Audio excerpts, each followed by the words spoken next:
গতকাল কিছু কাচাকুচি করে নিয়েছিলাম, আর আজকে সকালবেলায় ঘুম থেকে উঠে দেখলাম যে বেশ রোদ উঠেছে। তো এদিকে সকালের চা খেয়ে নিয়ে ঘরদোর পরিষ্কার করে নিয়ে ভাবলাম আগে কাঁচাগুলো ভিজিয়ে দিইনি, এইগুলো ভিজতে থাকুক, তারপর টুকটুক করে কেচে দিয়ে নেব। বলা যায় না কখন আবার বৃষ্টি চলে আসে আর আমার কাঁচাটাই বন্ধ হয়ে যায়, তো সেই কারণেই আগে এগুলো সমস্ত ভিজিয়ে নিচ্ছি। ওদিকে জলখাবার কি করব এখনও কিছু চিন্তা ভাবনা করিনি, তবে আগে এগুলো করে নিই, তারপর ওদিকে জলখাবারের চিন্তা ভাবনাটা করব। আজকেও বাবানের স্কুল নেই, আগামী দিন বাবানের স্কুল খুলবে, তো আজকেও বাবানের ছুটি রয়েছে, তো একটু বেলা হলেও অসুবিধা হবে না। তো এদিকে বাবানেরও কিছু জামা কাপড় ছিল, চাদর, তো সমস্ত কিছু মিলিয়ে বেশ অনেক কিছুই কাচাকুচি এক ঝুড়ি নামিয়ে নিয়েছি। নমস্কার বন্ধুরা, আমি প্রিয়াঙ্কা। কেমন আছো তোমরা সবাই? আশা করছি সব ভাই খুব ভালো আছো এবং সুস্থ আছো। আমিও বেশ ভালো আছি, আমার পরিবারও সুস্থ আছে। আমার আরও একটি নতুন ব্লগে তোমাদের সব ভাইকে অনেক অনেক স্বাগত জানিয়ে আজকের ব্লগটা এখন থেকে শুরু করছি। ওদিকে ভিজিয়ে নিয়ে একেবারেই কেচে নিয়েছিলাম, আর এদিকে দেখো সকালবেলায় ভাত বসিয়ে দিয়েছি, সাথে আলু সেদ্ধ আর কাঁচা কুমড়ো ছিল, সেটা সেদ্ধ দিয়ে নিয়েছি। আজকে বাবান এবং বাবানের বাবা দুজনেই ভাত খাবে। তো এই যে এদিকে ভাতটা প্রায় হয়েই এসেছে, আর মোটামুটি 2-1 ফুট দিলেই ভাতের মাঠটা ঝরিয়ে নেব। আজকে যেহেতু মঙ্গলবার, নিরামিষের দিন, তো ভাবলাম আজকে একটুখানি আলুর দম আর পোলাও রান্না করি। তো এখানে দেখো আলুগুলোকে না এরকম বড় করে টুকরো করে ধুয়ে ঝুড়ির মধ্যে জল ঝরাতে রেখে দিয়েছি। আর আজকে ভাবছি একটা প্যাক বানাবো। ভীষণই ট্যান পড়ে গেছে। পুজোর আগে যদি নিজের একটু খেয়াল না রাখি, নিজের একটু যত্ন না করি, তাহলে পুজোর সময় কিন্তু একদমই ফেসিয়াল করি আর টি-ট্যান করি, যাই করি না কেন কোনো কিছুই কাজে আসবে না।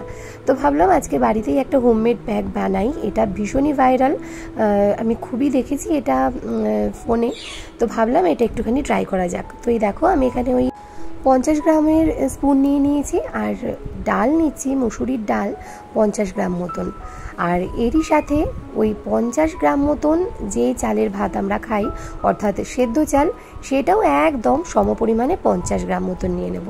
তো চাল আর ডাল মিশিয়ে নিয়ে একটা মিক্সিং জারে মধ্যে নিয়ে নিচ্ছি, আর এটাকে খুব ভালো করে আমি ব্লেন্ড করে নেব।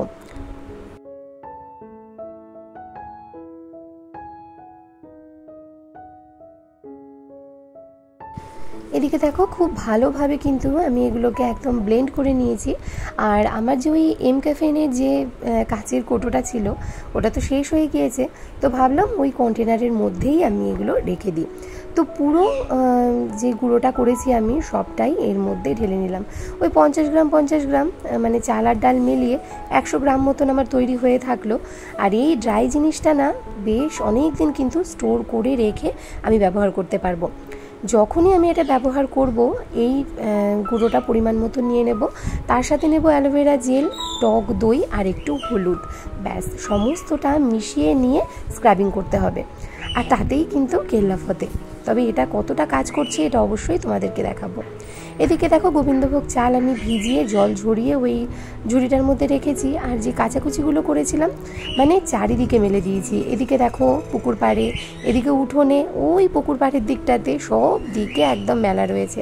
কিছু শুকোয়নি, শুকোতে একটু সময় নেবে। গোবিন্দভোগ চালটা বেশ খানিকক্ষণ আগে আমি ভিজিয়ে নিয়ে তারপর এরকম স্টিলের ঝুড়িটার মধ্যে ছড়িয়ে দিয়েছি, যাতে জলটা খুব ভালোভাবে ঝরে যায়। আর এখানে কাজু, কিশমিশ, গোটা গরম মশলা, ঘি, লবণ, চিনি, মিঠা আতর, গরম মশলা, গোলমরিচ গুঁড়ো, সমস্ত কিছু একদম গুছিয়ে নিয়েছি, পরিপাটি করে নিয়েছি। রান্নাটা বসালেই হয়। তবে প্রথমেই আমি ওই আলুর দমটাই করে নেব, কারণ পোলাওটা বেশ গরম গরম থাকলে তোমাদের দাদাভাই এসে গরমটাই পাবে, তখন আর ওই গরম করে দিতে হবে না। সেই কারণে পোলাওটা একটু দেরি করে আমি বসাবো।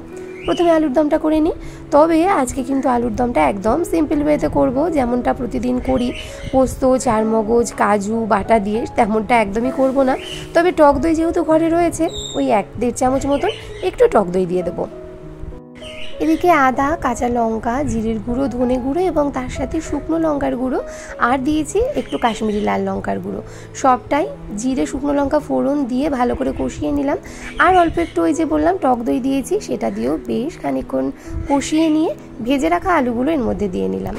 আলুর দমটা আজকে সত্যিই কিন্তু ভীষণ ভালো হয়েছিল। এরকম সিম্পল ওয়েতে আলুর দম বানালে না আমার শাশুড়ি মা এবং শ্বশুরমশাই দুজনেই ভীষণই ভালোবাসে।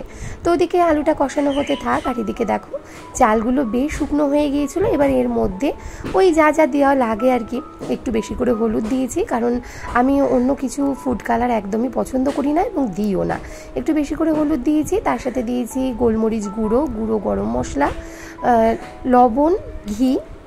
তো এই সমস্ত কিছু দিয়ে খুব ভালোভাবে এটাকে মিশিয়ে নিচ্ছি। আর হ্যাঁ, একটুখানি আদা বাটাও এর মধ্যে দিয়েছিলাম, যেটা ছাড়া একদমই পোলাওটা অসম্পূর্ণ লাগে। তো চলো এটাকে খুব ভালো করে মিক্স করে আমি খানিকক্ষণ এটাকে রেস্টে রেখে দিই। এদিকে যে সমস্ত জামা কাপড়গুলো শুকিয়েছিল সবটাই তুলে নিয়ে এসেছি, আর এই যে এখন গুছিয়ে নিচ্ছি। বাবানের এখনো স্নান হয়নি, তাই ওকে বলছি যে তুই স্নানটা সেরে নে, স্নান করে নিয়ে পড়াগুলো কিছুটা এগিয়ে রাখ, যেমন অঙ্ক, যেটাও প্রতিদিন অবশ্য করে রাখে, অঙ্কটা করে রাখে বা কোনো একটা সাবজেক্ট সেটা এগিয়ে রাখে। দুপুরবেলায় স্কুল যতক্ষণে নেই কিছুটা পড়ে রাখলে কী হয় বলো তো, রাত্রে পড়ার চাপটা কিন্তু বেশ অনেকটা কম থাকে, সেই কারণেই আর কি বলা। তো যাই হোক, ওদিকেও স্নান করে নিয়ে পড়তে বসুক, এদিকে তারপর আমি আলুর দমটা নামিয়ে নিয়ে পোলাওটাও বসিয়ে দিই।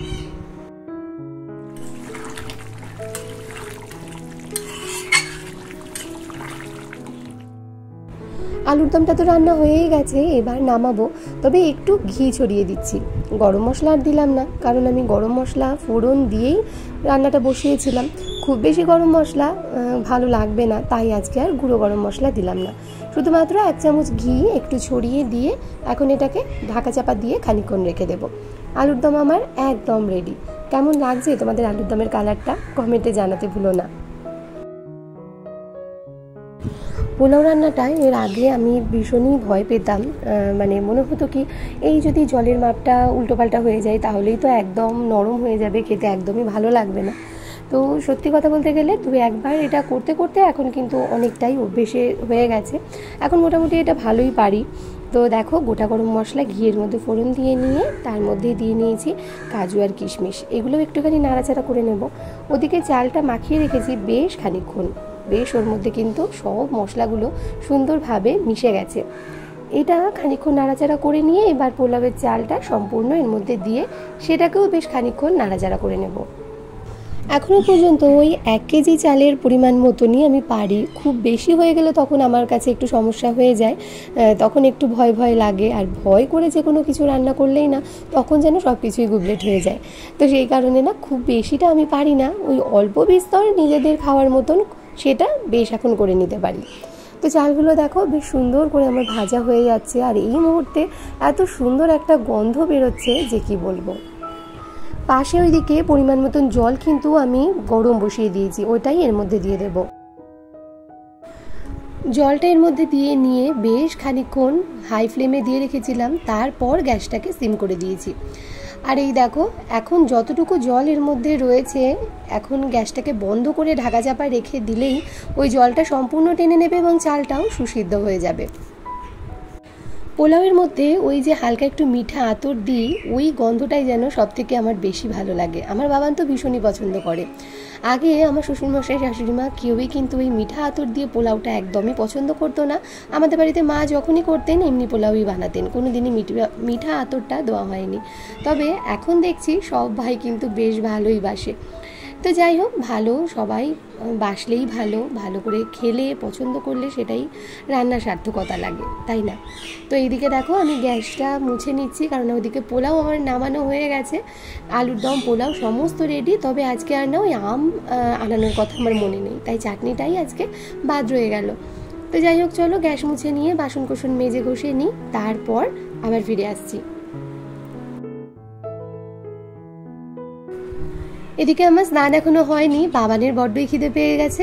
ঘরদোর সমস্ত মুছে নিয়ে বাবানের খাবারটা বেড়ে দিয়েছি, মা ব্যাপারটা তো আগেই দিয়ে এসেছি। তো এই দেখো আজকের বাসন্তী পোলাও এবং আলুর দম কেমন হয়েছে গো, কমেন্টে জানাতে ভুলো না।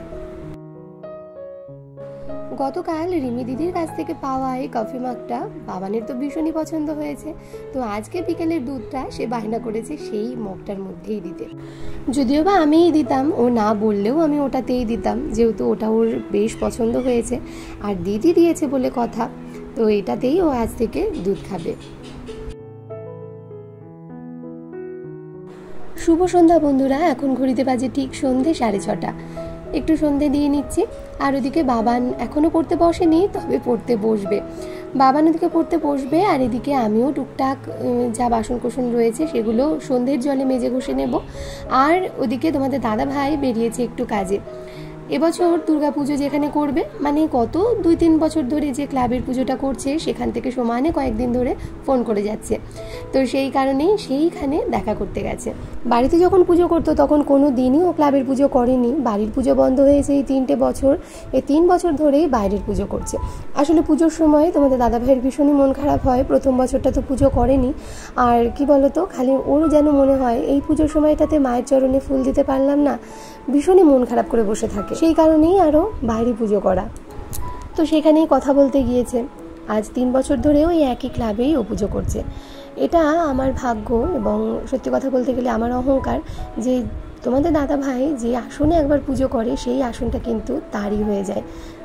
তাকে ছাড়া অন্য কোনো ঠাকুর মশাইকে সেই যজমান ভাবতেই পারে না। এখন ঘড়িতে ঠিক রাত 8:30। বাবান তো ওদিকে পড়তে বসেছে, আর এদিকে চলে এসেছে বোন আর বিষ্ণু।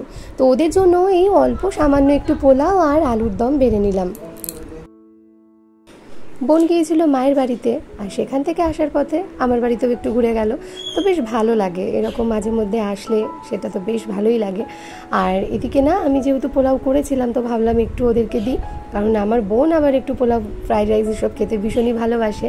তো এই একটু দুজনকে দিলাম। বিষ্ণু তো একদমই খেতে চাইছিল না। বিষ্ণুর সাথে একটু মজা করছিলাম যে 35 টাকার কম্বো পোলাও এবং আলুর দম, চটপট খেয়ে না।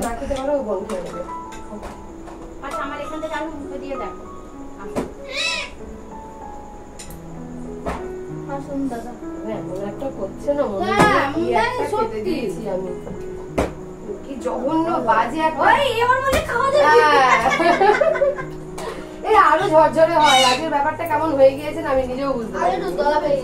মানে কি এটা কি আছে? ওই আলুর দম আর পোলাও। এটা কম্বো? হ্যাঁ, 35 টাকা কম্বো। তোমরা খেলে না, আমাদের দিদি কত আছে তো আছে। সেই হয়েছে দিদি, ভালো হয়েছে। না রে, এর আগের দিনেরটা বেশি ভালো হয়েছিল, আজকেরটা অতটা ভালো হয়নি।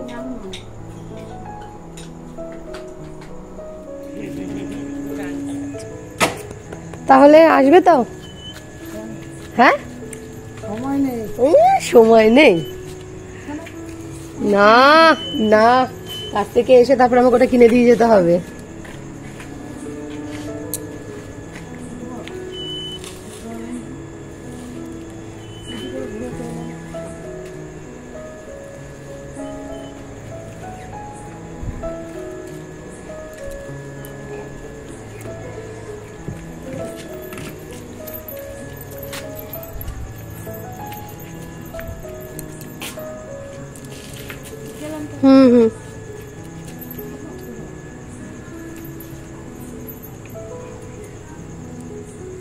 টাটা, সাবধানে, আস্তে চালাই তো।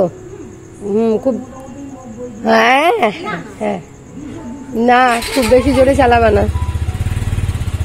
হ্যাঁ হ্যাঁ,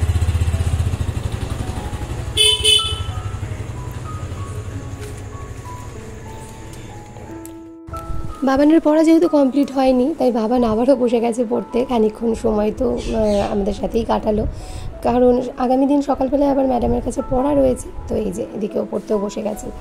তো এদিকে পড়ুক খানিকক্ষণ, আমিও বসি। এদিকে জামা কাপড়গুলো রয়েছে, এগুলো না আগামীকাল কাচবো বলে রেখে দিয়েছি। তো যাই হোক, চলো আজকের ব্লগটা এখানেই শেষ করছি। কেমন লাগলো আজকের ব্লগটা কমেন্টে জানাতে ভুলো না। তাহলে সবাই ভালো থেকো, সুস্থ থেকো এবং অলওয়েজ হ্যাপি থেকো। আর হ্যাঁ, আমায় মনে রেখো, আমার ভিডিওর অপেক্ষায় থেকো।